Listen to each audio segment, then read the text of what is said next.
দুবাইয়ে মার্কিন ঘাঁটি লক্ষ্য করে তেহরানের হামলা এবং বিমানবন্দর বন্ধ হয়ে যাওয়ায় সেখানে বসবাসরত ধনীরা বিপাকে পড়েছেন।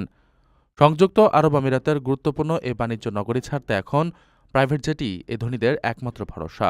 ফলে বিকল্প পথে দেশ ছাড়ার হুড়োহুড়িতে ব্যক্তিগত বিমানে ভাড়া আকাশ ছুঁয়েছে।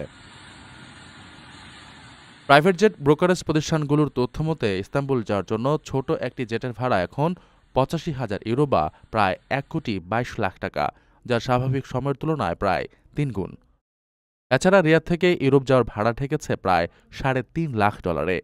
এমনকি মস্কোগামী চার্টার বিমানে একটি সিটের জন্য এখন গুনতে হচ্ছে প্রায় ২০,০০০ ইউরো।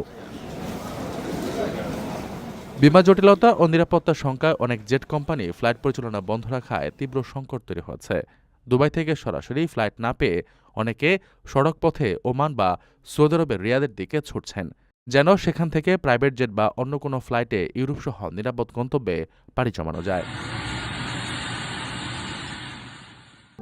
প্রবাসীদের জন্য নির্মাণ হচ্ছে দেশের প্রথম স্মার্ট সিটি, যেখানে থাকছে স্কুল, মসজিদ, হাসপাতাল, সুইমিং পুল, হেলিপ্যাড, পাঠাগার, জিম, সুপারমার্কেট, শিশু পার্ক সহ সকল নাগরিক সুবিধা।